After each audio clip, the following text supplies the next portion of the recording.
everyone, welcome to the community classroom. This is Dr. Tracey McCarthy, psychologist, attorney, and educator, and we are continuing on with our discussions, and we are going to make a turn before we revisit the issue of DNA, and particularly DNA and genetics related to lupus, and we are going to talk for a moment about the issue of psychopathy and slavery and some of the dynamics that are going on in social media and particularly on YouTube related to issues of ethnicity and race and group identification and the narratives around the slave trade and the narratives around the inheritance issues related to individuals known as African American, Afro-American, Black American, Black Indian, Indigenous Brown people,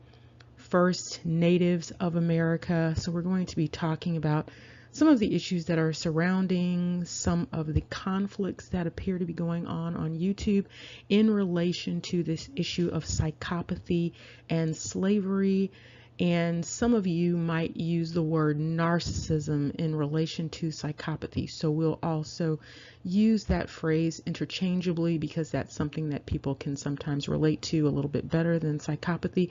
But we are actually talking about psychopathy. And in terms of narcissism, the type of narcissism that is not narcissistic personality disorder. We're talking about a malignant pathological form of narcissism.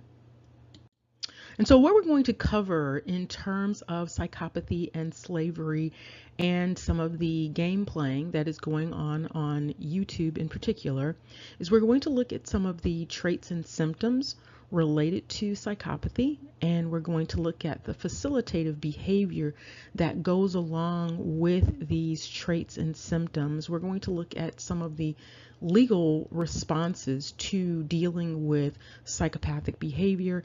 And finally, we're going to consider the potential need for what is known as a truth commission regarding the issues that we've been talking about.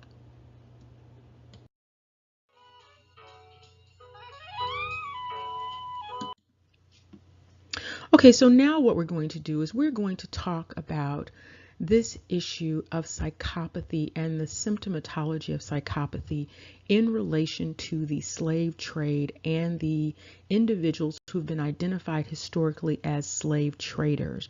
And you're going to see the shared dynamics between the slave traders and what is understood as psychopathic behavior. One of the first things to note about individuals who express psychopathic tendencies is this predatory nature. These individuals tend to be very predatory, whether we're talking about being predatory in terms of physical predation or psychological or emotional predation. These individuals are also very exploiting. They like to exploit other people. And you can see how this is related to the behaviors of the slave traders. Very parasitic. They like to live off of other people. Very self-serving, very much focused on what something means for them, excluding what a dynamic might mean for someone else. This also involves very cunning and manipulative behaviors, and you can see this in slave trading endeavors. Now, both slave traders and psychopaths tend to be very callous and indeed sadistic.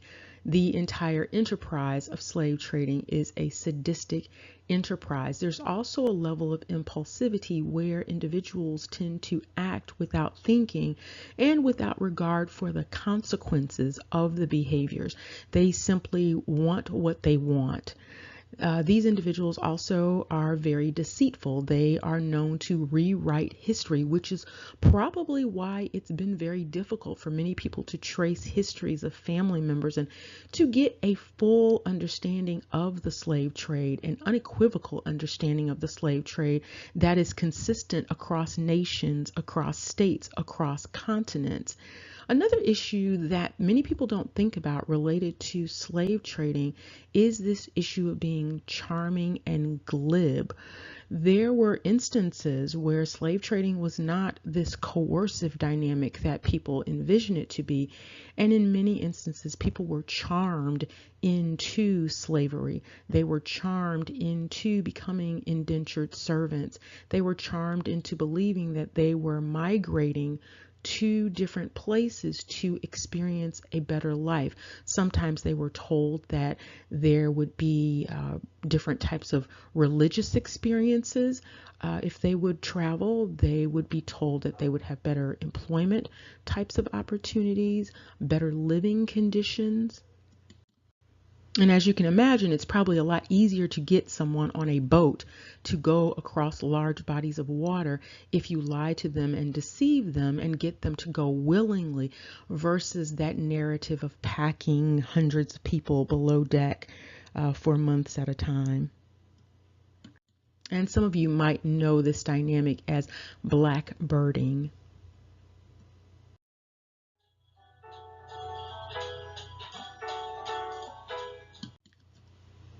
Now, there are some dynamics that facilitate this psychopathic pattern in day-to-day life for psychopathic individuals and also for those slave traders. There is an inordinate desire for social control.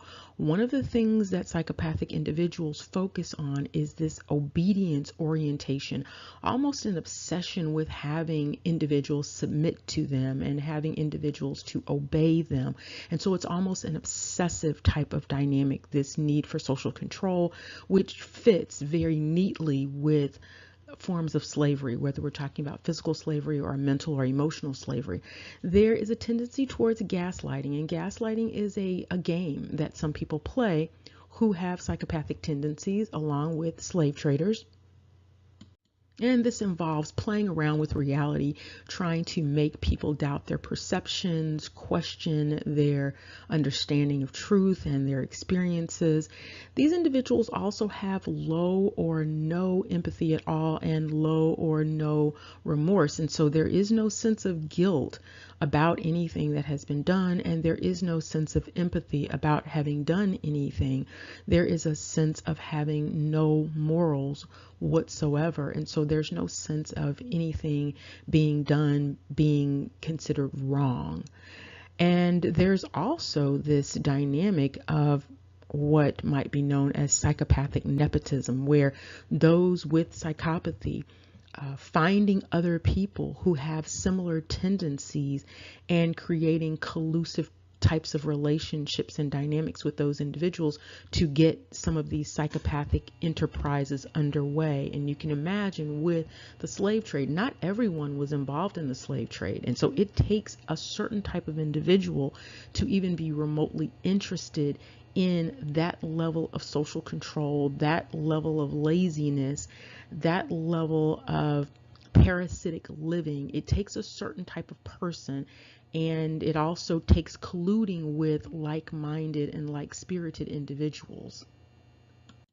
And what this does is it all leads to individuals who are psychopathic, including the slave traders, to feeling above the law. There is also this dynamic of externalizing blame. And so there's a dynamic of actually blaming the victim.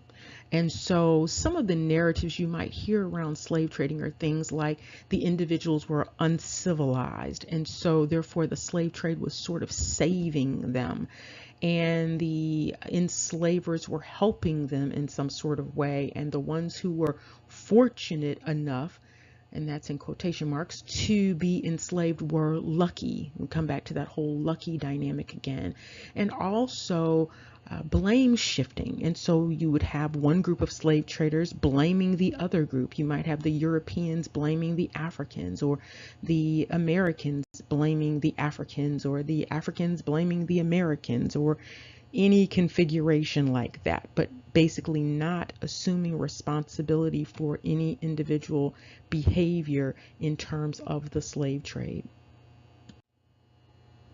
Sometimes when you hear people talking about the slave trade and you hear them justifying the slave trade, or you'll hear individuals talk almost in a bragging fashion about their ancestors owning slaves or participating in the slave trade to some extent, it's important to note that there are genetic components to psychopathy, and it's also rather compulsive in nature. There's not a lot of thought sometimes that goes into the behaviors. And so when you hear individuals justifying the slave trade or justifying their ancestors participating in the slave trade, some of that could be because there is that genetic component to having that predisposition.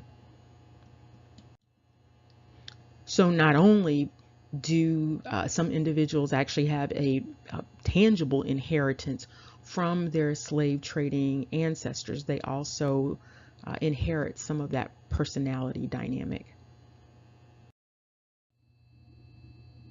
One of the things to consider in this discussion is the legal response to psychopathic behavior. And you'll often see psychopathic tendencies pop up in certain areas of law. And those areas are areas like family law, probate law, criminal law, and human rights violations. One of the things that it's noteworthy is that psychopathic individuals, more than non-psychopathic individuals in criminal proceedings, they will tend to receive a conditional release more readily because they are a lot more manipulative and they're better able to convince the court of fallacies and fantasies and all sorts of things that are not real, because they're very clever, they're very cunning and very manipulative and very deceitful. These are individuals in legal proceedings where they are more likely to make false allegations against people. In terms of probate law, to develop all sorts of inheritance schemes to sort of scam family members out of inheritance. They like to dupe the courts. Psychopathic individuals are also, in family law situations, more likely to abandon children. And in the alternative, when they don't really want to have custody of the children, they may even scheme in order to get child custody. Psychopathic individuals also tend to lie in legal processes and refuse accountability. And so you can see how that translates into the dynamics of the slave trade also. And when you look back at the slave trade, you see the making of false allegations, making up stories about the historical narrative, developing again inheritance schemes, making sure to scheme enslaved individuals out of their inheritance and their descendants' inheritances, duping the courts, coming up with all sorts of things like if you are a slave, you can't testify in court, you can't bring charges, all of those sorts of unusual behavioral dynamics.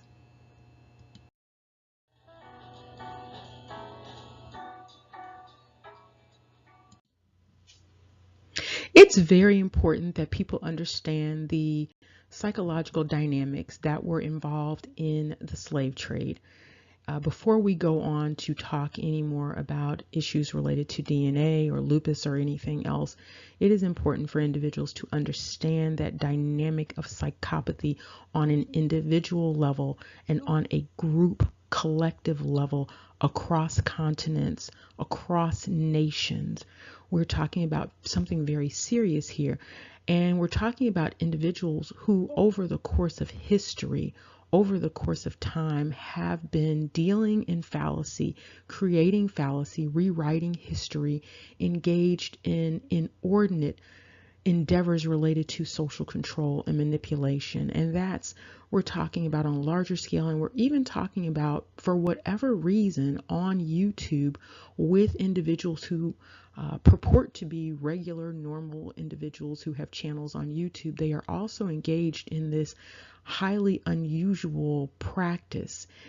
And what you're looking at in terms of the slave trade is this dynamic in terms of ethnic cleansing and also what appears to be not only paper genocide, but the actual genocide of perhaps more than one group of people.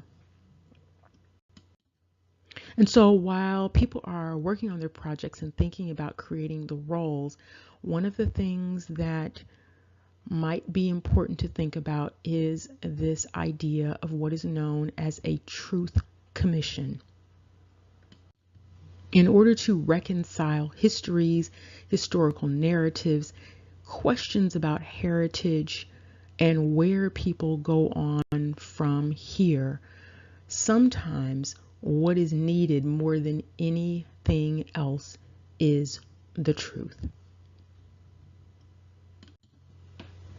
And since those who have tendencies towards psychopathy know nothing of the truth is usually required in an external fashion. You're not going to get the truth from someone who is dealing in psychopathy. Remember, knowledge is power. Take care and see you soon.